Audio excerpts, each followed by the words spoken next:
La veille de l'examen commun, quelqu'un a trafiqué elle ou que je buvais. Ma meilleure amie a réussi à me surpasser et a obtenu la seule place de recrutement anticipée. Mon amie d'enfance m'a consolée en disant ce n'est pas grave, il y a encore une chance avec le Gaokao. Mais le jour même du Gaokao, J a été kidnappé et mon amie d'enfance a également raté l'examen en tentant de me sauver. Par reconnaissance, J a épousé mon amie d'enfance. Des années plus tard, ma meilleure amie fraîchement diplômée d'une grande école est venue toute rayonnante assister à mon mariage. Mais J a involontairement surpris une conversation entre mon mari et elle. Michel, c'est grâce à toi qu'elle a raté ses 2 examens, sinon je n'aurais jamais pu l'épouser. Michel eut un ricanement méprisant qui lui a dit d'être la fille de l'ex-femme de mon père. Si je ne l'écrase pas dans la boue, comment ma mère pourrait-elle dominer cette vieille femme? Dans un accès de rage, je les ai tous percutés avec ma voiture, les laissant handicapés, et fus condamné à mort. À mon réveil, j'y avais fait un bond dans le passé, retournant à ma dernière année de lycée. Evelyne, laisse-moi te remplir ta bouteille d'eau, comme ça pendant la pause tu pourras encore réviser 2 grands sujets. Michel se tenait devant moi, la voix tremblante. Sans attendre ma réponse, elle prit la tasse vide posée sur mon bureau.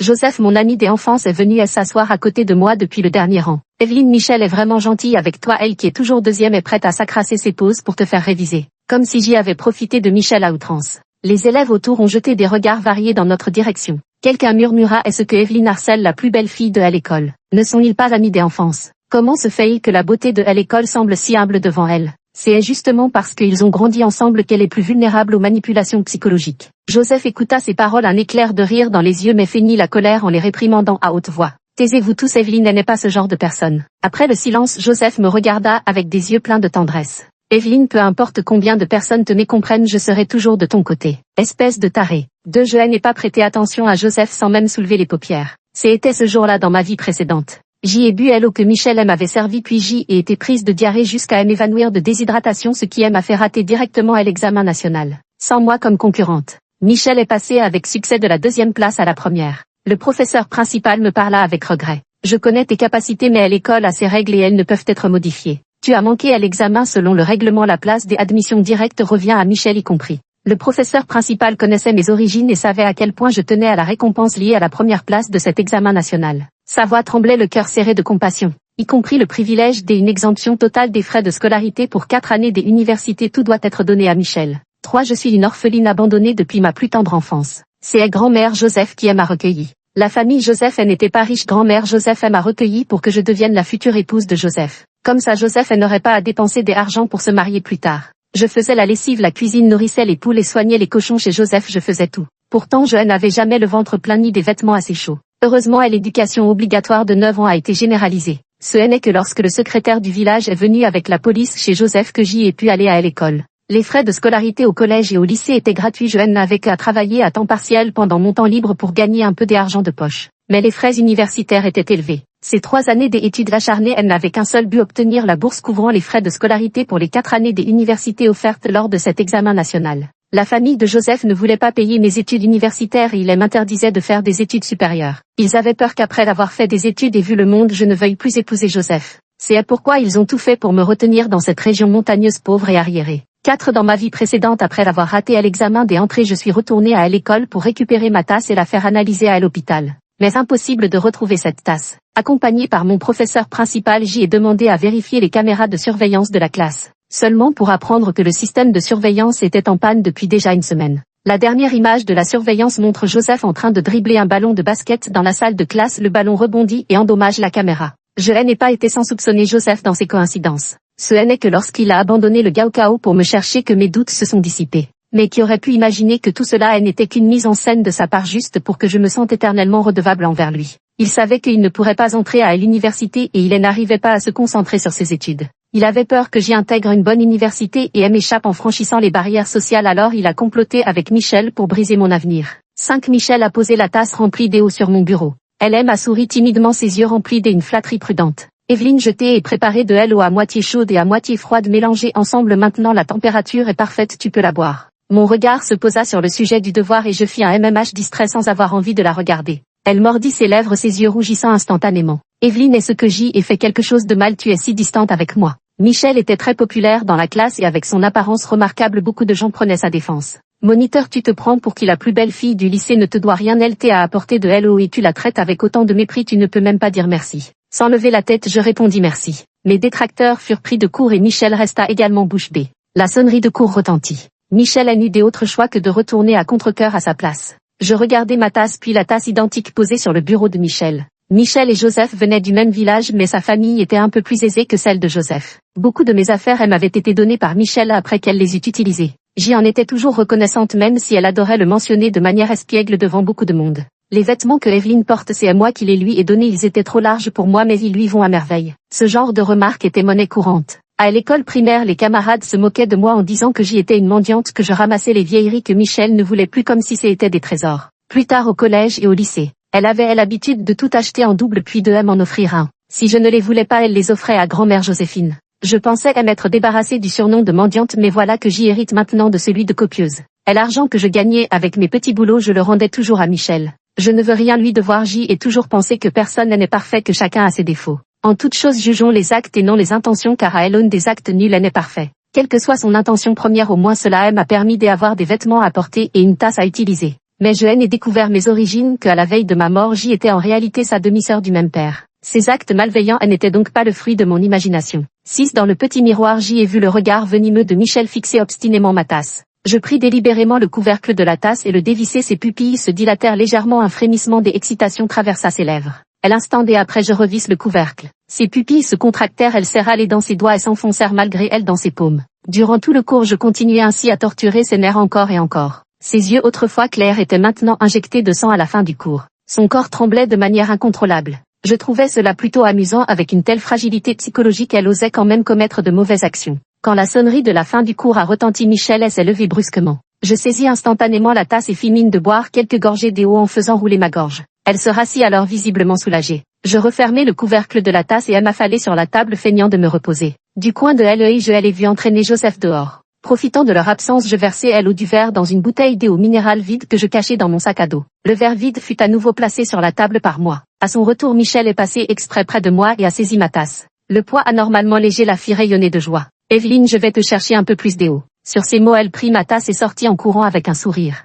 Pendant le cours suivant je fis semblant d'avoir mal au ventre et laissai couler des larmes de douleur. Dans le miroir Michel ne put s'empêcher de sourire et échangea un regard avec Joseph au dernier rang. Voyant que le moment était venu je n'ai pas pu m'empêcher de me tenir le ventre en me levant pour demander un congé à mon professeur d'anglais. Monsieur J est soudainement très mal à l'estomac. Le professeur d'anglais était celui qui m'appréciait le plus, c'était aussi mon professeur principal. Dans ma vie précédente il avait fait jouer toutes ses relations pour m'aider. Jusqu'à la fin quand J ai raté le Gaokao. Il est même allé chez la grand-mère de Joseph disant qu'il était prêt à payer pour que je puisse redoubler. Mais la grand-mère de Joseph elle a frappé à la tête avec un balai et elle a chassé. Non seulement cela mais la grand-mère de Joseph est même allée à l'école pour tout divulguer affirmant que le professeur principal avait des intentions envers moi. Ce qui a conduit à la suspension du professeur principal et à des plaintes de parents pour insultes. Pourtant même dans ces circonstances lorsque Joseph m'a emmené travailler dans le sud le professeur principal m'a envoyé un message pour m'encourager. Evelyne, tu as raté le Gaokao mais tu n'as pas raté toute ta vie. Plus tard tu pourras retourner à l'école grâce à tes efforts en passant à l'examen des admissions pour adultes ou par des autres moyens.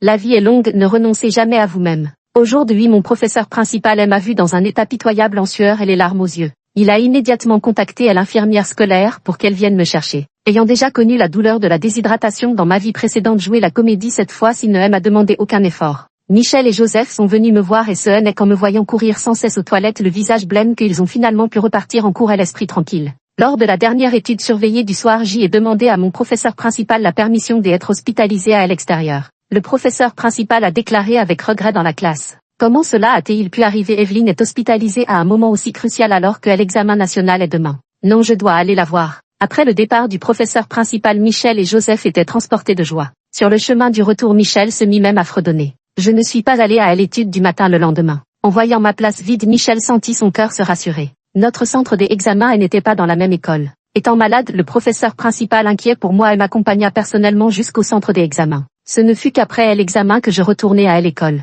Michel m'a vu et s'est précipité vers moi, l'air attristé. Evelyne, c'est vraiment dommage, comment as-tu pu rater l'examen? Je souris, ce n'est rien, il y a encore le Gaokao. Elle poussa un soupir et dit avec une feinte satisfaction. Cet examen conjoint concerne la recommandation pour l'université ainsi que l'exemption totale des frais de scolarité. La sonnerie de cours retentit, elle retourna à sa place et découvrit un mot glissé sous sa tasse. C'était moi qui m'étais levé tôt pour imiter l'écriture de Joseph et écrire à consommer lentement Michel. J'y ai versé toute l'eau que j'y avais remplacée par de l'eau minérale ce jour-là dans la tasse de Michel. Elle porta la tasse à ses lèvres et but un sourire sucré au coin de la bouche. Vite Joseph passa devant Michel en portant son ballon de basket et celle-ci lui fit un clin d'œil en rougissant. Joseph perplexe se gratta à l'arrière de la tête et lui rendit son sourire. Michel fut encore plus convaincu que le mot venait de Joseph. En moins d'1 heure de cours, Michel avait déjà vidé toute sa bouteille d'eau. À la fin du cours, alors qu'elle se levait pour aller trouver Joseph, elle s'est soudainement agrippée le ventre et elle s'est effondrée à genoux, secouée de convulsions. Se cramponnant à son ventre, elle se releva péniblement et courut vers les toilettes. Elle resta absente pendant 2 cours entiers sans revenir. Le professeur principal a envoyé quelqu'un pour la chercher. Elle a finalement été retrouvée dans le couloir devant les toilettes. Elle était déshydratée et inconsciente, tout comme moi dans ma vie précédente. Joseph fronça les sourcils en regardant Michel se faire emporter. Il s'est approché de moi et elle m'a demandé: Evelyne, l'état de Michel ressemble étrangement à ce que tu as vécu, mais en bien pire. Sa voix n'était pas basse, beaucoup dans la classe elles l'ont entendu. Ouais, chef de classe, est ce que tu as transmise à la beauté de l'école. Ne nous contamine pas. Le bac approche, on ne peut pas se permettre d'être malade.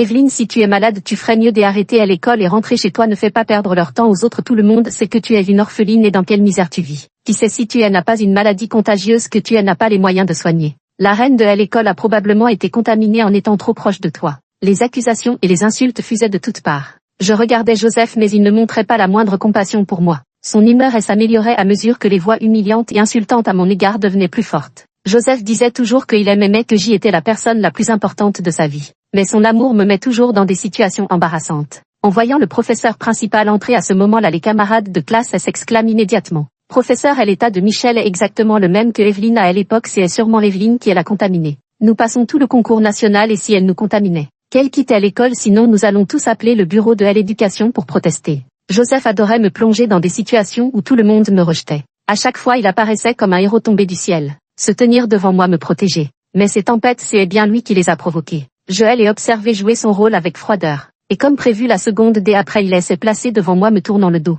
Qu'est-ce que vous racontez? Evelyne n'est pas orpheline, elle a été adoptée par ma famille. Je ne vous permets pas de dire n'importe quoi. Evelyne n'a aucune maladie, la dernière fois c'était juste une intoxication alimentaire et Michel a l'air d'avoir le même problème, c'est clairement une intoxication. Joseph se retourna et me regarda avec tendresse. Evelyne, tant que je suis là, personne ne pourra te faire du mal. Les élèves s'apprêtaient à répondre lorsque le professeur principal frappa violemment la table avec son livre. Avez-vous des preuves que Evelyne a contaminé Michel? Peut-on raconter à n'importe quoi sans preuve? Toutes ces années d'études, c'est pour les chiens, CSA. La salle de classe devint soudain silencieuse comme une tombe. Quelqu'un ne put s'empêcher de murmurer. Mais leurs symptômes sont exactement les mêmes. Le professeur principal éleva la voix. Le soir où Michel est tombé malade, je l'ai personnellement accompagné à l'hôpital pour sa perfusion et tous ses examens. Est-ce que je ne saurais pas si elle était vraiment malade ou pas? Je sors les résultats des examens de ce jour-là. Tout le monde peut bien les regarder et une fois que vous aurez fini, ceux qui ont aboyé comme des chiens tout à l'heure, n'oubliez pas de me présenter des excuses. Les camarades de classe, après avoir fait circuler le document, ont fermé la bouche à contre-cœur. Les résultats ont fini entre les mains de Joseph. Il était clairement indiqué que je n'avais aucun problème de santé. Le professeur principal s'est emporté. Evelyne souffre simplement du syndrome pré-examen qui lui cause des maux d'estomac et elle a envie d'aller aux toilettes. En quoi est-ce comparable à Zouran? Les camarades de classe cessèrent de parler. Joseph regarda la liste et à l'éclat de joie dans ses yeux, elle s'évanouit instantanément. Il releva brusquement la tête et me regarda avec incrédulité. Je soutins son regard avec froideur. Il a senti un frisson glacial dans son dos sous mon regard. Evelyne, tu... Je le dévisageai avec dégoût. Joseph, va-t'en le plus loin possible, tu me donnes vraiment la nausée. Sur ces mots, je retournai à ma place et me plongeai dans mes exercices. Je laissai Joseph subir les regards des camarades de classe et du professeur principal. Le professeur principal dit avec mécontentement: Joseph, Evelyne a l'espoir de toute l'école. Si elle réussit ses examens, elle pourra encourager tant de jeunes élèves après elle. Pourrais-tu arrêter de lui faire perdre son temps? Je t'en supplie, en tant que professeur, ses notes sont 3 fois plus élevées que les tiennes plus un tiers. Comment oses-tu? Joseph devint livide et retourna chancelant à sa place. Toute la journée, son regard me transperça comme une apparition spectrale. Quand ses camarades l'invitèrent à aller voir Michel à l'hôpital, il refusa. 10. Joseph est différent de moi. J'y ai été admis dans ce lycée grâce à mes résultats alors que lui, sa famille a payé pour le faire entrer. Avant qu'il ne soit transféré dans notre école. Tout le monde connaissait mon statut d'orphelin mais personne ne s'est jamais moqué de moi. Ils ont même organisé une collecte de fonds pour m'aider à payer mes frais de scolarité et m'ont encouragé à bien étudier. Depuis que Joseph est arrivé, tous les garçons qui s'approchent de moi, il va le dire à tout le monde. Que j'y ai été recueilli par sa grand-mère. Je suis sa fiancée d'enfance. Je dois l'épouser plus tard. J'y ai mangé leur riz, je suis donc des leurs. Au lycée, la vie de tout le monde était plutôt monotone. Surtout dans les lycées des élites avec les cours supplémentaires quotidiens et les piles de copies interminables. Sous une pression intense et constante. Ce genre de rumeur s'est propagé comme une traînée de poudre à travers toute la promotion. Je suis devenue la risée de tout le monde. Dès qu'on me voit, on taquine Joseph. Joseph, voilà ta future épouse. Les rires moqueurs me mettaient mal à l'aise et ma faible estime de soi était piétinée sans relâche. Joseph, quant à lui, en tirait une grande satisfaction d'autant plus que Michel y mettait du sien. L'opinion que les gens avaient de moi s'est considérablement détériorée. Elle disait que j'y étais jalouse de la beauté de Michel et que c'est pour ça que je la maltraitais. Le surnom de copieuse est devenu un cauchemar tenace qui a hanté mon adolescence me suivant comme une ombre. Sortir de ces montagnes et quitter ce petit comté pour étudier ailleurs est devenu ma seule raison de vivre durant tout mon lycée. 11h l'après-midi pendant les vacances, Joseph est venu me trouver utilisant ses techniques habituelles. À vrai dire, Joseph était plutôt beau garçon. Il connaît ses atouts et sait très bien jouer les victimes devant moi. À chaque fois, je n'ai même pas eu le temps de le plaindre. Des autres filles se sont indignées en son nom. Evelyne, grand-mère, a préparé le dîner. Elle dit de t'attendre à la maison pour manger. J'y ai rangé mes livres dans mon sac. Je ne rentrerai pas, Joseph, je ne rentrerai plus jamais. Une lueur de panique traversa son regard. Qu'est-ce que tu veux dire? Exactement ce que les mots signifient. Je lui tendis un formulaire estampillé du sceau des autorités compétentes. Il indiquait clairement et explicitement la dissolution de la relation adoptive. Joseph, je n'ai plus aucun lien avec votre famille et plus aucun lien avec toi non plus. Si tu continues à prétendre que je suis ta fiancée d'enfance et que je dois t'épouser plus tard, je porterai plainte contre ta grand-mère pour enlèvement et séquestration des enfants. La famille. Joseph regarda les mots sur la montre, les lèvres tremblantes. Evelyne, comment as-tu pu faire ça? Ma grand-mère t'a élevé jusqu'à maintenant. Comment peux-tu être aussi ingrate? Et en plus tu l'accuses faussement. De plus en plus des élèves curieux s'assemblaient autour d'eux. L'école accorde 1 jour et demi de congé chaque vendredi et de nombreux élèves des autres classes viennent souvent attendre leurs amis dans notre salle. Maintenant la salle de classe et les couloirs alentours sont bondés de spectateurs curieux. La voix de Joseph était forte et ils l'ont tous entendue. Les voix qui me condamnaient s'élevèrent à nouveau. Joseph n'était pas bon à l'école, mais il excellait dans l'art de la rhétorique trompeuse. Il avait toujours l'art de placer les autres sur le piédestal moral pour les critiquer, puis se positionnait lui-même comme la victime innocente. Je rétorquai froidement, ta grand-mère m'a recueilli uniquement pour économiser la dot de ton futur mariage. Dès l'âge de 4 ans, je me rendais chez toi et j'y apprenais déjà à cuisiner en montant sur un tabouret. Je n'avais même pas un vêtement décent à me mettre en plein hiver, mes pieds étaient gelés et violacés alors que toi tu pouvais te réchauffer au feu. Quand est venu l'âge d'aller à l'école, toi tu pouvais y aller tandis que moi je devais rester à la maison pour couper de l'herbe pour les cochons et nourrir les poules. Le secrétaire du village est venu plusieurs fois disant que l'éducation était obligatoire et que je devais aller à l'école, mais ta grand-mère a même refusé de m'inscrire à l'état civil de peur que je ne m'enfuie. Enfin, le secrétaire du village a dit que ta grand-mère n'avait aucun lien d'adoption avec moi et qu'il fallait me placer en orphelinat. Ta grand-mère avait peur que je m'enfuisse et pourquoi elle m'a finalement enregistré à l'état civil. Ce n'est que lorsque la police est venue que j'y ai pu aller à l'école. En première année de lycée, je n'avais que 16 ans. Joseph, rouge de colère, me lança soudain un regard féroce et hurla. Tais-toi, ricané, je sens la moindre peur, mais mes yeux rougissaient de plus en plus à mesure que je parlais. Pourquoi me taire? N'as-tu pas dit que j'y étais ingrate? N'as-tu pas affirmé que ta grand-mère m'avait élevé? J'y avais à peine 14 ans quand ta grand-mère t'a enfermé dans ma chambre au milieu de la nuit. Elle voulait que tu me violes, que tu prennes mon corps pour m'empêcher de fuir et me forcer à t'épouser. Si je ne m'étais pas blessé avec des ciseaux pour te faire peur, toi et ta grand-mère auriez déjà réussi à me détruire. Tu penses simplement que ce genre d'affaires touche à ma réputation, que je suis une fille, que j'y ai de la dignité, que je n'oserais pas en parler. C'est pour ça que tu agis avec autant d'impunité, n'est-ce pas? Joseph, je n'ai plus honte maintenant, je veux juste réussir mon examen et entrer à l'université et vivre une bonne vie. Tu dis que ta grand-mère m'a élevé, mais ce que j'y ai utilisé ne serait-ce qu'un yuan de votre argent toutes ces années. Mes frais de scolarité et de subsistance sont entièrement pris en charge pendant mon temps libre. Je travaille à petit boulot et quand je rentre chez toi je dois faire toutes les corvées, même ta grand-mère me prend mon argent. Quelle est donc la faveur que ta famille aime à accorder? Quelle est cette prétendue générosité? Je aime avancer pas à pas, mes mots résonnant avec force. La salle de classe auparavant silencieuse a soudain explosé en une multitude d'insultes à l'encontre de Joseph. Tu n'as vraiment aucune honte, Joseph, alors que tu n'arrêtes pas de raconter des choses à l'extérieur. Tout le monde croit que tu es en couple avec la chef de classe, mais en réalité c'est juste toi qui te fais des illusions. Mais c'est carrément de la traite des êtres humains ça. Le chef de classe a de si bons résultats, Joseph ferait mieux de regarder à quoi il ressemble ce crapaud. Le chef de classe a une vie plus dure qu'un enfant travailleur. Une insulte après l'autre s'abattait sur le visage de Joseph. Après tout, ce n'était qu'un lycéen en terminale. C'était précisément l'âge où l'on tient à sa réputation, à sa dignité et où l'amour propre est à son comble. Il renversa d'un coup de pied le bureau voisin, hurlant comme pour se défouler, puis se fraya un chemin à travers la foule pour s'enfuir. Le propriétaire du bureau était le délégué sportif. Le chef de classe en éducation physique attrapa Joseph par le col de sa chemise. T'es malade ou quoi, Joseph? T'as perdu la tête? Pourquoi t'as donné un coup de pied dans mon bureau? T'as pas ton propre bureau ou quoi? Joseph lui envoya un coup de poing en plein visage. Lâche-moi, connard. Les deux garçons en vinrent aux mains, bousculant inévitablement les élèves alentour. Les camarades de classe qui n'aimaient pas Joseph autrefois se sont joints à la bataille. Cela s'est rapidement transformé dès une bagarre entre deux personnes en une rixe générale. Les cris de douleur de Joseph me parvenaient, mais je faisais semblant de ne pas les entendre, rangeant méthodiquement mes affaires. Je passai la porte arrière avec mon sac à dos pour tomber nez à nez avec notre professeur principal. Il me regarda avec un mélange indéfinissable dans les yeux. Je ne sais pas depuis combien de temps j'y écoutais. J'y ai ouvert la bouche puis baissé les yeux. Après avoir vécu 2 vies, je ressens toujours de la honte envers ce mentor. Il avait placé de grands espoirs en moi et elle n'avait ménagé aucun effort pour m'aider durant ces 3 années. Les 9 années d'éducation obligatoire n'ont fait que dispenser mes frais de scolarité. À l'école, il y avait encore les frais de subsistance et les manuels scolaires, en particulier les frais de photocopie des examens dans notre lycée d'élite qui représentaient une dépense considérable pour moi. Dans ma vie précédente, je croyais que c'était le professeur principal qui avait sollicité à plusieurs reprises le directeur pour me dispenser des frais de subsistance des manuels et des photocopies. Ce n'est que des années plus tard, lorsque je suis retourné chez moi et ai rencontré un enseignant à la retraite, que j'y ai appris la vérité. À l'époque, le directeur n'avait accepté que de m'exonérer des frais de subsistance. Tous les autres frais avaient été secrètement avancés par mon professeur principal. Non content de cela, voyant que je consacrais mon unique jour de congé hebdomadaire à des petits boulots pénibles et physiquement éprouvants, il m'avait proposé de donner des cours payants à son fils en école primaire chez lui. C'est drôle à dire, mais je n'ai compris cette chose qu'une fois adulte. Le professeur principal était un enseignant expérimenté depuis des années. Comment aurait-il pu ne pas savoir enseigner à un simple élève de primaire? Il faisait clairement tout son possible pour m'aider. Et pourtant il prenait encore soin de ma fragile estime de moi des enfants. Après avoir vécu 2 vies, en croisant son regard, je ne pus retenir une certaine amertume. Il me tapota à l'épaule. Evelyne, un phénix doré peut s'envoler des montagnes et le bois de phénix pousse dans les vallées. Tu vivras certainement la vie dont tu rêves.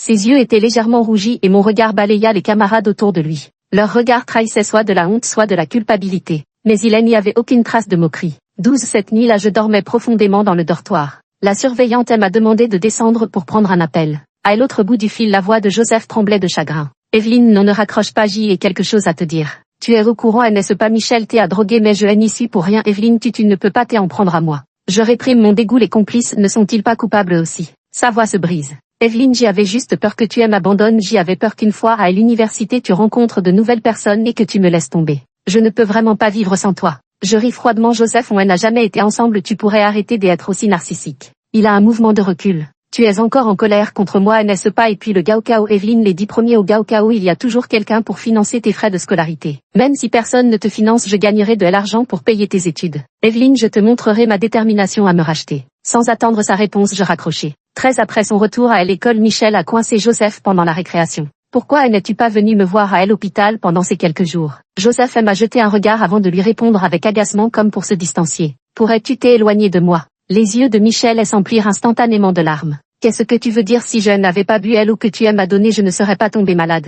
Joseph la repoussa brusquement. T'es malade ou quoi qui t'a donné de l'eau? Il me regarda avec supplication. Evelyne, je te jure que je ne lui ai jamais apporté d'eau. Je ris et elle ignore. Michel, revenu à elle, s'approcha de moi en quelques enjambées et me saisit fermement le poignet. C'est toi, n'est-ce pas? Je lui assénai une gifle violente sur la main. Je ne comprends pas ce que tu dis. Michel déclara avec colère. Tu te venges de moi. Pourquoi me vengerais-tu? Que as-tu fait pour mériter ma vengeance? C'est bien difficile à deviner. Michel haussa un sourcil, elle jeta un regard à Joseph qui détourna la tête. Michel eut un rire froid. Evelyne, tu n'as pas peur que je porte plainte? Ta vie serait ruinée à jamais. Je souris. Alors va vérifier les caméras de surveillance. Joseph était si coupable qu'il n'osait même pas me regarder et est sorti directement par la porte arrière. Dans la salle de classe, il ne restait plus que Michel et moi. Michel, les bras croisés, me regardait de haut. On ne dirait pas, Evelyne, tu as bien joué la comédie toutes ces années. Qui aurait cru que la rancune était ton vrai visage? Mais à quoi bon te venger? Tu as quand même raté à l'examen national. La première place est à moi, la seule place des admissions directes de l'école est à moi, la bourse couvrant 4 ans de frais universitaires est à moi. En vérité, je n'ai même pas besoin des récompenses de l'examen, mais je savais que c'était ta bouée de sauvetage, alors j'y ai juste décidé de ne pas te la donner.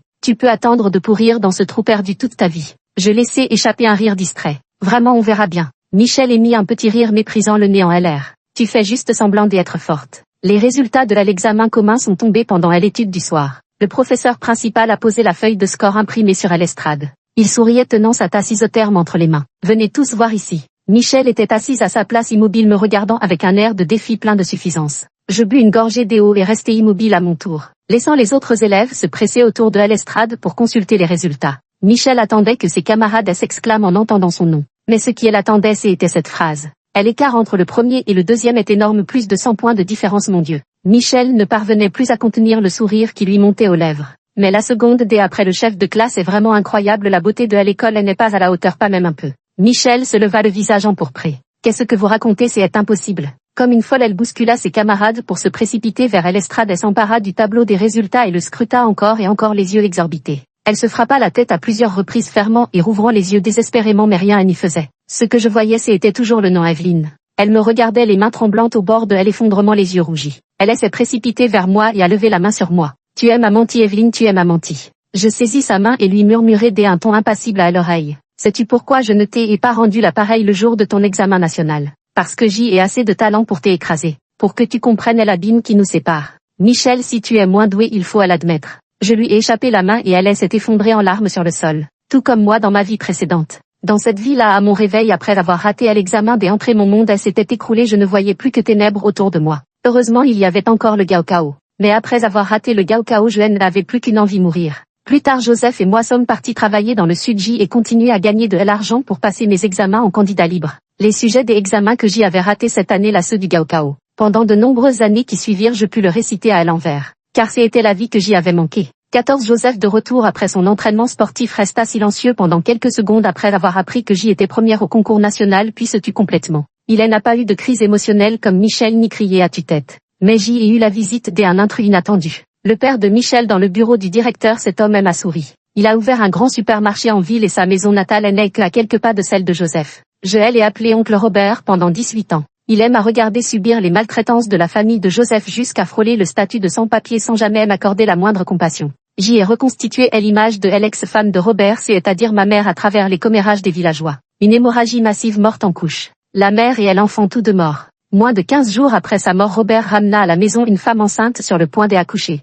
Cette femme était la mère de Michel. Après le départ du directeur, il ne restait plus que Robert et moi dans le bureau. Il me regarda en souriant avec une expression paternelle. Tu as grandi, tu as vraiment réussi, tu es le premier enfant de notre village à être admis dans une université prestigieuse, vraiment réussi. Il me regardait avec une satisfaction grandissante. Pas comme une fille mais comme son honneur, sa médaille. Je pris mes distances et demandai: oncle Robert, que puis-je pour vous? Il poussa un soupir, ses yeux rougissant instantanément. Evelyne, en fait, je suis ton père, je n'ai pas pu te reconnaître avant à cause de ta tante Paula. Maintenant que tu es grand sur le point d'entrer à l'université, même si elle divorce de moi, je veux te reconnaître. Je ne te crois pas, ayant vécu 2 vies, jouer la comédie était devenu un jeu des enfants. Robert m'a emmené faire un test ADN à l'hôpital. Quand les résultats sont tombés, je me suis effondrée en larmes dans ses bras. Papa, tu ne peux pas savoir, quand j'y étais petite et que je te voyais choyer Michel comme je rêvais que tu sois mon père. Je n'aurais jamais imaginé que tu l'étais vraiment. Robert m'a emmené dans sa petite maison de campagne qu'il avait rénovée. Michel, en me voyant, n'a plus pu contenir sa folie et s'est précipité pour me pousser. Je me laissai tomber au sol versant des larmes en silence.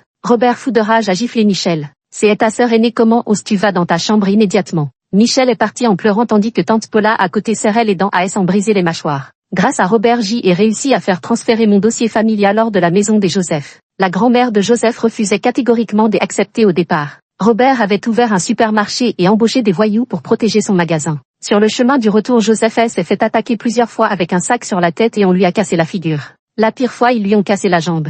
La grand-mère de Joseph a hurlé comme une damnée et c'est seulement alors qu'elle a sorti mon livret de famille. J'y ai réussi à transférer mon dossier familial hors de la maison de Joseph. Ce qui était pour moi une tâche quasi impossible et n'était qu'un jeu des enfants pour Robert. À malin et demi. Après avoir été admise sans examen, je n'avais plus besoin d'aller à l'école. Je restais à la maison préparant chaque jour des repas et des soupes pour Robert, jouant parfaitement le rôle de la fille dévouée. Toutes ces choses que Michel n'avait jamais faites auparavant. Michel est très gâté avec elle comme point de comparaison. Le moindre de mes petits gestes gentils était amplifié aux yeux de Robert. Et Michel, qui entendait chaque jour les éloges de Robert à mon égard, sombrait jour après jour dans une détresse grandissante. Elle ne supportait pas que je fasse des avances à Robert ni qu'il me témoigne la moindre bienveillance. Elle ne pouvait tolérer cette image de complicité père-fille entre nous. Elle faisait des scènes, pleurait, cassait des assiettes et des bols. Puis elle se faisait gronder par Robert et dans les cas graves il pouvait même en venir aux mains. Ainsi chaque jour dans la famille tombait dans un cercle vicieux. Sous cette pression émotionnelle, Michel ne pouvait tout simplement pas étudier. Le jour du Gaokao, je me suis présentée à elle.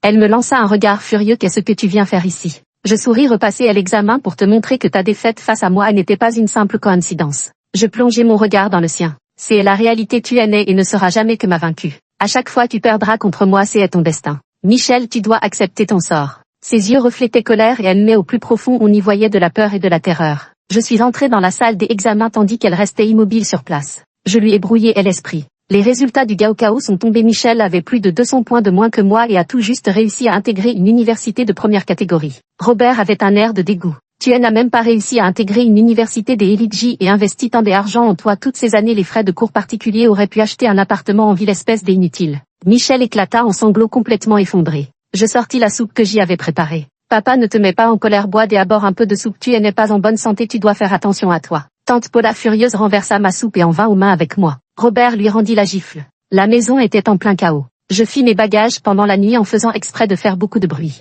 Robert est effectivement sorti pour me voir, me demandant ce que je faisais. Je pleurais à voix basse en disant: j'y ai déjà perdu maman, il ne me reste plus que toi papa. Bien que je veuille vraiment vivre avec toi papa, je ne veux pas perturber ta vie. J'y ai trouvé un job à temps partiel dans un organisme éducatif à Pékin, je t'appellerai souvent pour prendre de tes nouvelles. Robert s'essuya les larmes du revers de la main et sortit une carte bancaire pour me la donner. Il y a 150 000 € sur cette carte, utilise-les à bord si ce n'est pas assez, dis-le à ton père. J'y ai poliment fait quelques manières pendant un moment puis je l'ai finalement accepté. Pendant mes années à l'université, mes excellents résultats scolaires ont permis à Robert de briller devant tous ses parents à la campagne. Avec moi comme point de comparaison, Michel est devenu peu raisonnable. Robert et la mère de Michel se disputaient fréquemment. Quel genre de sentiment peut avoir un homme qui trompe sa femme et abandonne sa famille? Robert avait un nombre incalculable de maîtresses. J'y ai appliqué jusqu'au bout la stratégie langue de miel et cœur de fer, manipulant Robert pour qu'il finance mes études jusqu'à l'obtention de mon doctorat et mon départ à l'étranger. Pour un homme inculte mais orgueilleux comme Robert, le prestige académique avait un poids démesuré. Après mon retour des études à l'étranger, j'y ai commencé à travailler au supermarché de Robert. En 2 ans, j'y ai réussi à transférer toutes les possessions de Robert, réduisant le supermarché à une coquille vide.